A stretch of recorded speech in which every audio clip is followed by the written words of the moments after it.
안녕하세요. 뉴스 속 날씨 이세나입니다. 본격적인 스키 시즌입니다. 특히 올해는 예년보다 일찍 찾아온 추위 때문에 주말마다 전국 각지 스키장에 스키어들과 보더들이 붐비는데요. 그런데 이 스키장에서는 여름철 못지않은 자외선과 또 찬바람 때문에 피부 트러블로 고생하는 분들이 적지 않다고 합니다. 오늘 뉴스 속 날씨에서는 스키장에서 챙겨야 할 피부 관리법에 대해서 알아보도록 하겠습니다. 스튜디오에 디올 메디컬 허브 김고은 원장 나와 계십니다. 원장님 안녕하세요. 네, 안녕하세요. 네, 먼저 스키장에서 자외선 차단제를 꼭 발라야 한다고 하는데 이건 왜 그런 건가요? 네, 일반적으로 자외선은 여름보다 겨울에 약한 것이 사실인데요. 스키장에서는 새하얀 눈에 반사된 햇빛 때문에 자외선 노출이 많아지게 됩니다. 스키장에서의 햇빛 반사율이 여름철 모래사장의 반사율에 비해서 5배가량 높고 설원에서는 반사된 자외선의 80% 정도가 그대로 피부에 노출되게 됩니다. 따라서 스키장에서 자외선 차단을 소홀히 할 경우 기미와 잡티가 생길 수 있는 것은 물론이고 피부 탄력과 보습력이 떨어지게 되어 주름을 유발할 수 있습니다. 그렇기 때문에 스키장에서는 고글, 모자, 마스크 등의 장비를 통해 피부 노출을 최소화하는 것이 좋고 평소에 바르던 것보다 차단 지수가 높은 자외선 차단제를 노출 부위에 꼼꼼히 발라주어야 합니다. 네, 여름철 해수욕장에서 못지않게 스키장에서도 꼼꼼히 자외선 차단제를 발라야겠군요. 그런데 그 자외선 차단제를 보면 SPF 지수도 굉장히 다양하잖아요. 어떤 제품으로 얼마나 자주 바르는 게 좋은가요? 자외선은 파장에 따라 A, B, C로 나눌 수 있는데요. 자외선 C는 성층권에서 오존층에 완전히 흡수되어 지표면까지 도달하지 못하기 때문에 우리에게 직접적 영향을 주는 자외선은 A와 B입니다. 하루 종일 비슷한 농도로 지속이 되는 건 자외선 A고 자외선 B는 정오에 가장 많습니다. 자외선 차단제를 살펴보면 UVA와 UVB라고 써 있는 것이 바로 이 자외선 A, B를 뜻하는 것인데요. 대부분의 자외선 차단제가 두 파장 모두를 차단하는 효과를 가지고 있습니다. 바로 SPF와 PA로 표시가 되는데요. 그 중에 SPF는 Sun Protection Factor로 자외선 B를 차단하는 효능이고 숫자가 클수록 차단 지수가 높은 것을 뜻합니다. 예를 들어 SPF가 30인 제품을 바르면 바르지 않았을 때보다 피부에 닿는 자외선 B의 양이 30분의 1로 줄어든다는 것을 의미합니다. 일상생활에서는 SPF 15에서 30 정도가 무난하며 해수욕장에서는 50, 스키장에서는 50 이상, 피부 레이저 시술 후에는 피부가 자외선에 민감해진 상태이기 때문에 100 정도를 바르는 것이 좋습니다. PA는 프로텍션 그레이드 오브 UVA로 자외선 A를 차단하는 효능이고 플러스로 표시하며 3단계로 구분이 됩니다.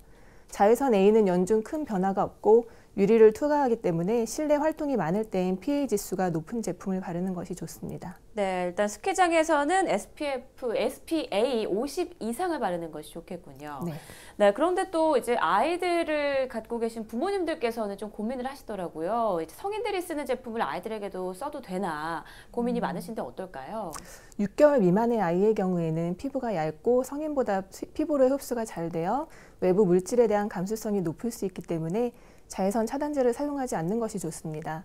어린이의 경우는 처음 쓰는 제품일 때는 손목 안쪽에 소량을 발라서 알러지 발생 등의 피부 이상 반응이 일어나지 않는지 미리 확인하는 것이 좋고 눈 주위는 피하는 것이 좋습니다. 일반적으로 자외선 차단 지수 15 정도의 제품이 적당하며 어린이용으로 나온 제품을 사용해야 합니다. 특히 어린아이 피부는 어른보다 3배나 더 자외선의 영향을 받기 때문에 자외선 A가 차단되는 제품인지 꼼꼼하게 확인하고 사용하시는 게 좋겠습니다. 자외선 차단제 사용 후 피부 이상 반응이 나타날 경우엔 즉시 깨끗이 씻어낸 후 전문가의 상담을 받는 것이 필요합니다. 네. 또 신나게 스키나 보드를 타고 나서 얼굴이 좀 당긴다, 가렵다 하는 분들도 간혹 계시더라고요. 이런 걸 좀 막을 수 있는 예방법이나 관리법이 있을까요?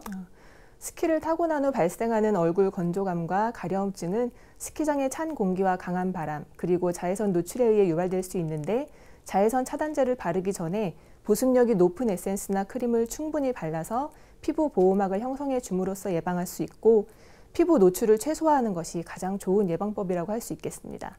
만일 스키 후에 얼굴 건조감이 심하다면 보습 관리를 철저히 해주는 것이 중요합니다. 젖은 수건을 전자레인지에 넣어 돌리거나 끈들문에 적셔 짠 후에 얼굴에 덮어주면 모공이 열려서 피부 속 노폐물이 배출되고 메마른 피부에 수분을 효과적으로 보충할 수 있습니다. 보습 에센스 또는 크림을 충분한 양으로 꾸준히 발라주거나 보습팩을 자주 해주는 것도 피부 건조감 완화에 많은 도움이 됩니다. 또한 피부가 매우 민감한 상태이기 때문에 피부를 더 건조하게 만들 수 있는 각질 제거제와 스크럽제 등의 사용도 피하는 것이 좋습니다. 네. 또 일명 안면 홍조증이라고 하죠. 그 스키를 타고 난 뒤에 얼굴이 좀 붉게 달아오르거나 열감까지 느끼게 되는 경우도 있다고 하던데요. 이럴 때는 좀 어떻게 대처할 수 있을까요?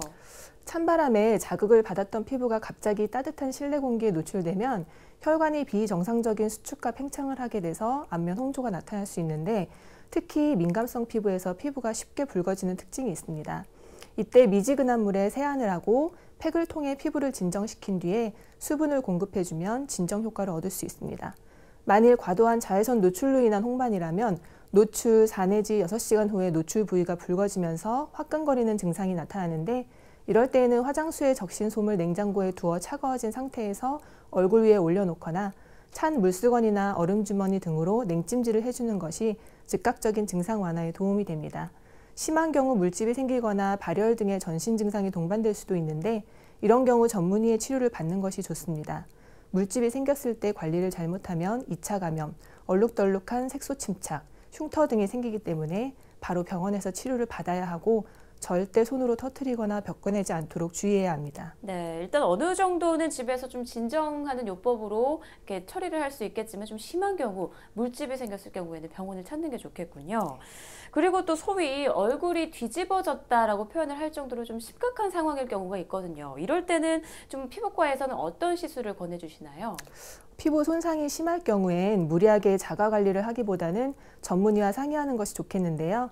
피부 스케일링이나 마사지 등은 피하는 것이 좋고, 피부 보습과 재생을 도와주는 줄기세포, 감마 PGA, 비타민, 콜라겐, 히알루론산 등의 성분으로 구성된 팩 관리를 하거나 이러한 성분들을 전기용동으로 피부에 침투시키는 관리 등이 도움이 될 수 있습니다.